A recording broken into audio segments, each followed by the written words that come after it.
Welcome into the show on this Tuesday, December 31st. You're watching the 49ers Report by Chat Sports. My name is Chase Sr. Thanks for hanging out here with us. And coming up, we have some breaking news to get to. Finally, a Brock Purdy injury update after he suffered that elbow injury to his throwing arm and the surgically repaired elbow in that loss to the Detroit Lions on Monday Night Football. A lot to get into, a lot of thoughts, and of course, that injury information. Also on the back half of the show, the biggest thing that Brock Purdy needs to work on that's keeping him from truly being elite. Stay tuned for that as well.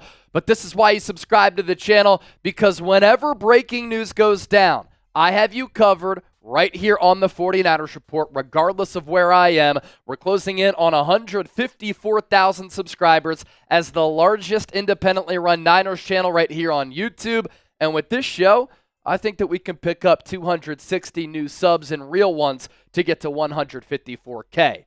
As for what happened to Brock Purdy, if you're so sick of how the 2024 season has gone and you didn't watch that game last night or you've been busy, here's everything that went down last night in about 60 and 120 seconds, and then we'll get to more information on the Purdy injury front. So in the first half against the Lions, Purdy was flawless. He accounted for 3 touchdowns. He completed 14 of 16 passes for 200 yards. He had a perfect passer rating of 158.3. And then in the second half, such has been the case all year for Purdy, he really struggled after halftime, throwing 2 brutal interceptions. One where he overthrew Ricky Pearsall late in the third quarter. He was awesome up until that point. And then another back-breaking pick in the fourth quarter. And for the third straight game, Purdy has thrown an interception while the Niners have been driving, trying to win the ball game. Then late in the fourth quarter,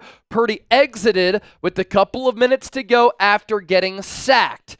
And upon looking at the replay, we weren't sure what happened in the moment because the athletic training staff seemed to be working on his wrist. But then you saw the replay. You saw a helmet hit his elbow. He tried to attempt a couple of passes on the sideline and clearly said, I can't do it. Then he looked a little bit distraught knowing that he has the history of that elbow injury.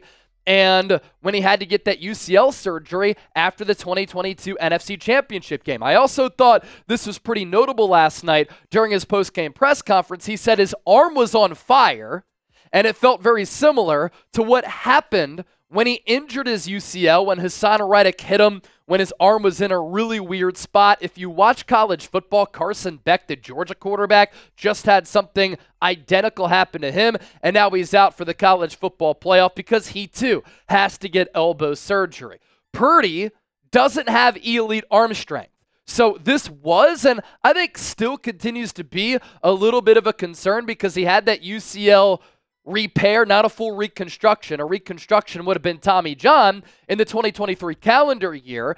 And then a few weeks ago, he had the shoulder issue and now another elbow injury. And you're thinking about giving him a massive contract. And to begin with, he doesn't have a bazooka. And this year, after being one of the best deep ball throwers in the NFL last year, his long ball's been lackluster during the 2024 campaign. You saw it on the deep ball to Pearsall last night. And all year, he has consistently underthrown his guys on these deep balls. He had Pearsall wide open. I mean, if he leads him in stride, that's a touchdown. It was a huge play to get inside the 10, right around that 5-yard line, and he ended up hitting him. But the throw is kind of weak. There wasn't the same zip. It was a little bit of a wobbler, and that was a good example of what's happened this year. As for the Purdy injury update, I couldn't give you all of the info right off the bat. Come on now. Had to let you wait a little bit and get some people caught up. According to Kyle Shanahan, who just held a press conference via the phone line,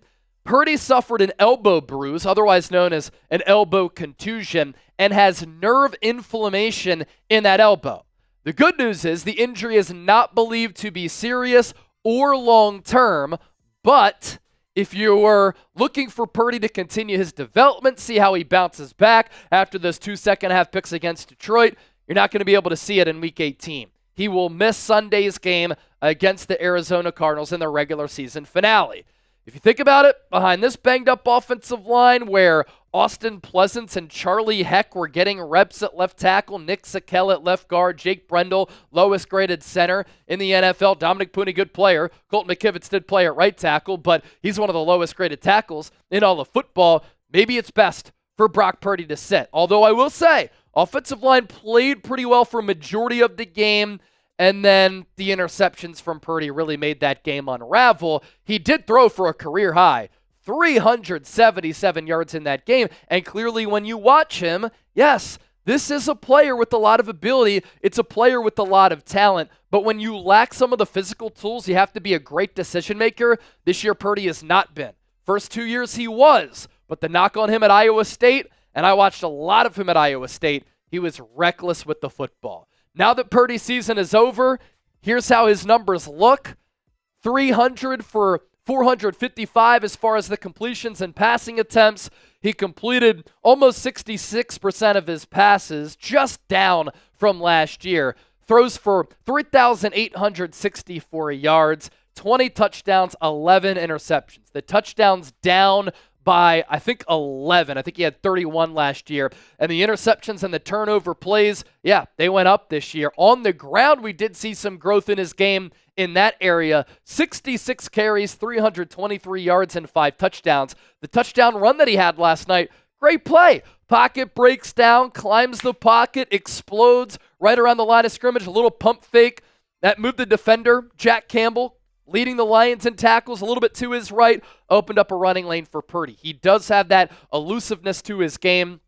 He can improvise and really get creative with his feet to extend plays and then throw it, and then also run when the pocket breaks down because he does have that athleticism, and that was an area of growth, positive growth in his game this year. And I do think that when you look across the NFL, nowadays you really want a quarterback who can be mobile. Purdy has that to his arsenal. Now he needs to work on the deep ball accuracy. Hopefully the return of Brandon Aiyuk helps that. Hopefully Kyle Shanahan calling games like he did last night assists in that. The emergence of Ricky Pearsall, who had a career game, that can help Purdy as well. And hopefully Purdy comes back off this elbow injury, strengthens up that arm a little bit. So the big question here, should the Niners sign Purdy to a new deal this offseason? S for sign, W for wait. Let your voices be heard down in the comments section, because coming up next, we're going to hit on this topic here. The biggest thing holding Purdy back and a troubling trend that he has to fix going into 2025. Before we do that, today's show sponsored by our friends at PrizePicks, the best place to get real money sports action. With over 10 million members and billions of dollars in awarded winnings, PrizePicks has made daily fantasy sports accessible to all. You just pick more or less on at least 2 players for a shot to win up to 1,000 times your cash. Run your game all season long on PrizePicks. It's playoff time, and it's now or never. Don't miss out on the last few weeks of football action with PrizePicks. Niners might not be in the dance, but plenty of good selections and games that you can choose from. And it's pretty awesome how you can win up to 1,000 times your cash. Here's this, too. Right now, when you play $5, you get $50. You don't even need to win to receive that $50 bonus. It's guaranteed. Head to prizepicks.com/CLNS. Some overall NFL selections that we like here to round out the regular season. Baker Mayfield has been in fuego, on fire. Let's go more than 268.5 passing yards. If the Bucs beat the Saints, they win the NFC South, and I think Mayfield's going to bring the heat. Justin Jefferson against that bad Lions defense that we witnessed last night. More than 93.5 receiving yards, and then Aaron Rodgers, less than 225.5 passing yards. The Jets came out of the tunnel with the boombox to Gangsta's Paradise.